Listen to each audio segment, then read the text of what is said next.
Hi, welcome back. It's Cress with Simply Strategic Living, and today we are going to share tips with you on how to simply enrich your life.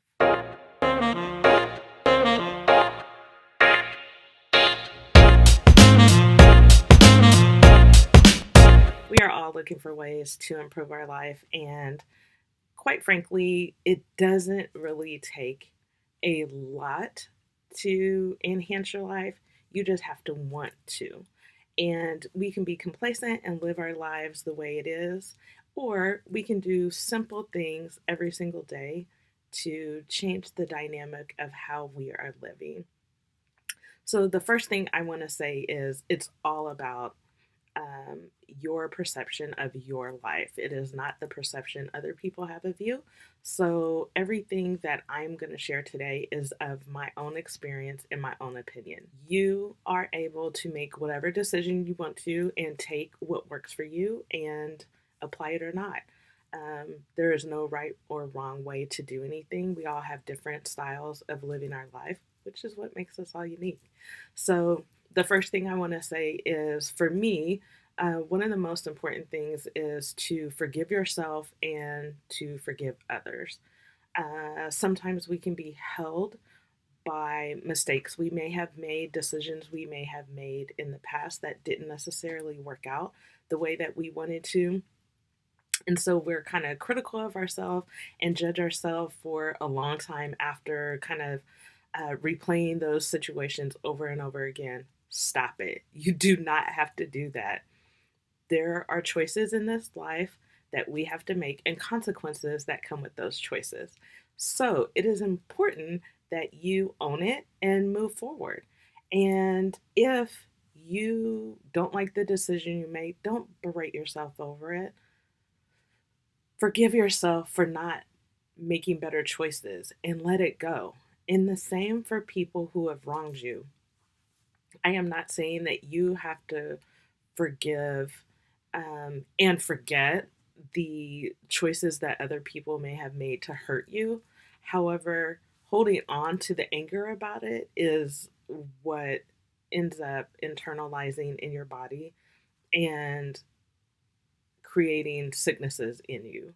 And therefore, deal with it. Talk to a counselor, talk to a coach, talk to someone about the pain that you have experienced, but let it go. Don't let it fester in your heart, in your mind, in your thoughts, because I promise you, you will feel the effects.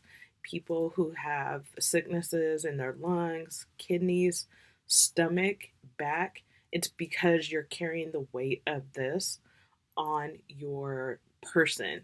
And the only way to let it go is to forgive it. Forgive the action. You don't have to forgive the person necessarily. Just forgive the fact that they have hurt you and you can no longer hold that space for them. Tip number two, attitude is everything. If you have a stank attitude, life is going to be stank. That's just the reality of it. So, how you view life is going to impact the outcomes of life that you have. I know that I shared some information, a video previously about your words, your thoughts are everything. And so if you think negative, life is going to be negative. So work on improving that part of you. Work on simply looking at life as a journey, as an experience. And hey, shit happens. But what are you going to do? Are you going to hold on to it and throw a fit and just be down about life? Or are you going to say, you know what, that's an experience. I didn't like it. And how can I change that for the future?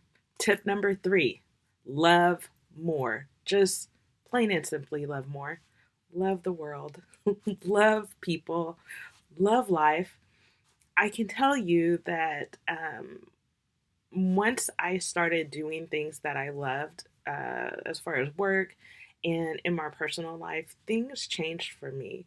When I was unhappy with my job, my kids, my life, my relationship, my commute, things were just not happening well for me. I appreciate life. I appreciate the experiences I have.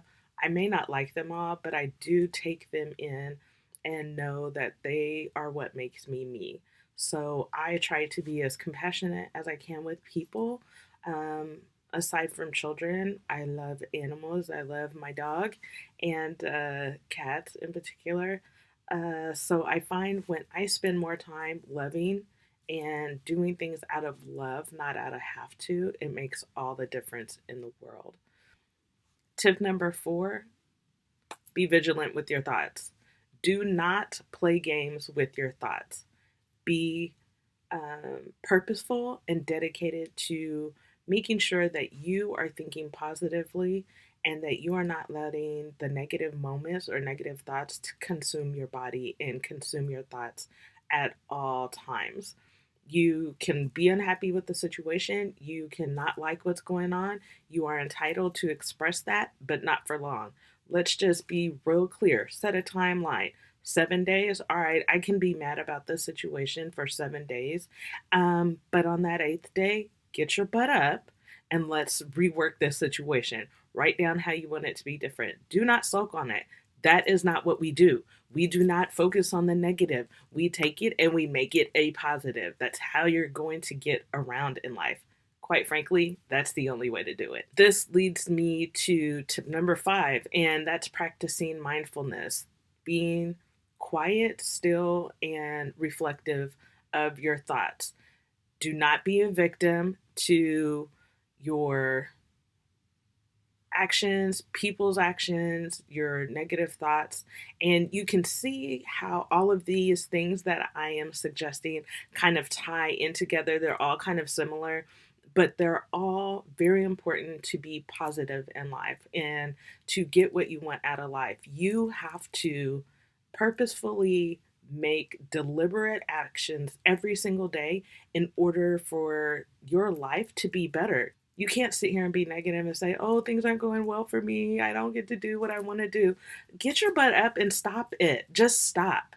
Stop the whining. Stop the whining. Let's practice mindfulness, whether it's praying or meditating. You have to be mindful and be very deliberate about the things that you are thinking about, the energy that you're putting out, and the energy you're taking in. Let's get it. Light some candles, get some sage, do a whole cleansing of your body, do a cleansing of your home, of your car, of the people that are around you.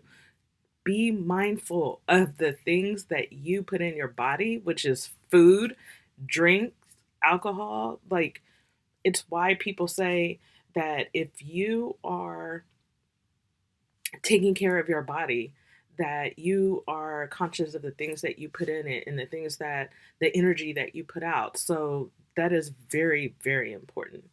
This leads me into tip number 6, which is practice gratitude. Everybody knows in my life, I'm a very grateful person, and it is one of the most important things that I instilled in my children growing up. My grandmother was a huge giver, and I mean huge. And as we reflected on her life and the things that she taught us, we realized how many ways she taught us this without saying it out loud. My grandmother passed away last July, and it was the most devastating death I have had. Um, I and my children were so blessed and lucky to have her for 88 years. And to anyone who hears that number and say 88, why would you guys be devastated? Like, 88 is a long time to live. But unless you knew my grandmother, you'll never understand it. Um, yeah, it was emotional. And I actually have felt that I needed to do a video on processing death because that death changed the dynamics in my family on levels that I never thought it could. And I'm just wondering if anyone is dealing with that loss of a family member, either by death or by ending of a relationship. And if you're interested in that, leave a comment below and I will definitely share that video. because I think that it can be helpful to have tips like that. Anyways, back to being grateful, sharing what you have, the little bit that you have, changes everything. Not everyone has money to give, or financial tangible things, but sometimes the gift that you can give is just saying thank you. Sometimes the gift that you have is just to be a listening ear, and you never know how grateful another person can be for that you bless them with. And it's kind of the pay it forward. You do one thing nice and they do something nice, and that kind of continues. And right now we are definitely in times where being grateful and practicing gratitude is imperative. Tip number 7: make peace with your past. This kind of ties back to my earlier tip about forgiving others, um, forgiving yourself and forgiving others. However, making peace with your past has more to do with carrying all the weight of things that have happened to you in your past. It does not negate that it has made you the person that you are, and it does not negate the fact that it happened. What it does do is allows you to address the past and put a little lid on it so that you're not walking around with all these sparklers around your soul and your body and your being. You become more sensitive to things when you're just wearing them on your shoulder. But if you know how to, um, I don't want to say compartmentalize, because I don't want you to not deal with your feelings. But once you deal with your past and deal with it, you are not triggered immediately as someone who hasn't dealt with it. So it's kind of like hot spots on your body. And if someone pushes that, you're like going to jump and be reactive. If you have made peace with your past, you are able to have a conversation, even though it may trigger a sensitivity in you, but you are able to have a compassionate conversation about it and not fly off the handle as some people who have not dealt with anything that have happened to them. And that's relationship, family. I mean, it could be anything, your job, and somebody talks about that job, and because you haven't dealt with your feelings of that manager or the company or the things that happen to you in it, you're explosive. And trust me, I am speaking from experience. Woo! Until I was able to shut down the sensitivity by talking to a counselor about my anger of certain things, I will tell you, I was a freaking sensitive time bomb, and you know how that is. Anyways, so self improvement. Next tip. That is tip number 8. Improve yourself. Be constantly working on you.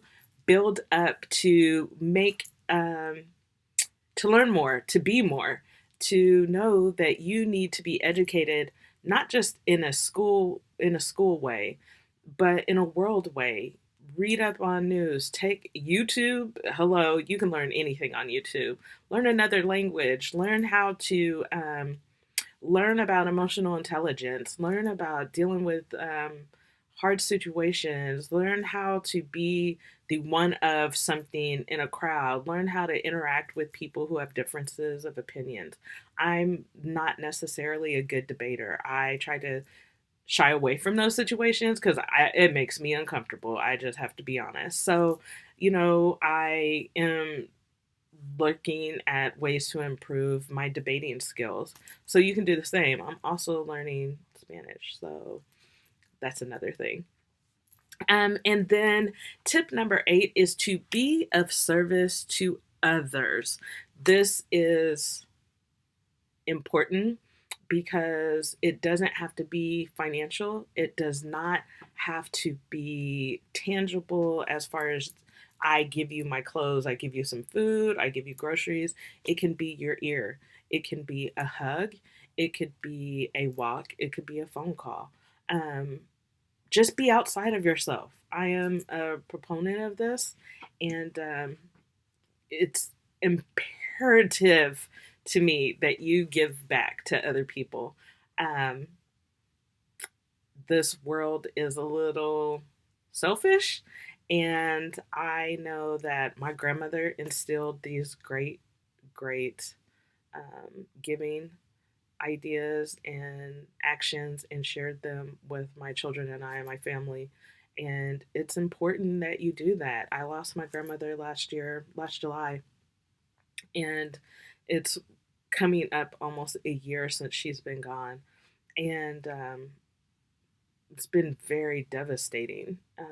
And the one thing she's done since I've known her is to always give, and to give lovingly from your heart and from your spirit, and not to hold grudges against people who do not reciprocate that. And tip number 6 is to practice gratitude. It is important that you are grateful and share that with people. Um, Say please and thank you. Please, please, just please. Find ways to do that. I like to write my gratitudes every day. If you look and see that to be grateful for the air is a big deal, and it will help you put things in perspective. I suggest writing it down. If you don't like to keep a journal, open the notes feature in your cell phone, use the microphone, and say the 3 things you're grateful for every single day, and keep a running list of it. And you have access to it. So once the country opens up and you are able to freely move about, you could be sitting there and looking for something to read, and hey, let's look over my notes of what I'm grateful for. And finally, just knowing that your character says a lot about you. Tip number 10 is to create a positive character about yourself. And I character means a lot to me. Uh, that is tied into your values and who you are as a person, and I am very keen on that. I am an empath, and therefore I am able to um, distinctly feel the vibrations of people. I am a diehard reader of people's character. Your words mean nothing to me. I can genuinely tell how serious and how genuine you actually are about it. I'm an empath, therefore, I am sensitive to people's energies, and I am 99% spot on when it comes to reading people. And so I find it important that your character is highlighted in a positive way. And if you are dishonest and slimy, trust me, ain't nobody got time for that. Not here in this house. This house doesn't have time for that. So um, my interactions with you will be extremely limited because yeah, I ain't got time for that. So I hope that you implement that in your life as well, because nobody has time for that. And so, with all that and extra smacking at the end of that, don't know what that was, I just want to say thank you for watching. I hope you found these tips helpful and that you implement them in your life in small, little ways. You don't have to do everything all at once, especially if these are not tips that you currently practice. But I suggest that you find ways to incorporate some happiness and some positive things into your life so that you can contribute to the happiness of your not only yourself but to others. We need to do more good than bad in this world. So I forgot I had this cup. Oh, I hope that you can see it and the reflection isn't that bad. So I went to a new church last year with my son and his wife, and I've said enjoy the journey for, I don't know, 10 years, because I've always, probably longer than that, I've always said that everything is part of the journey, of your journey, and it's kind of helped me move about life.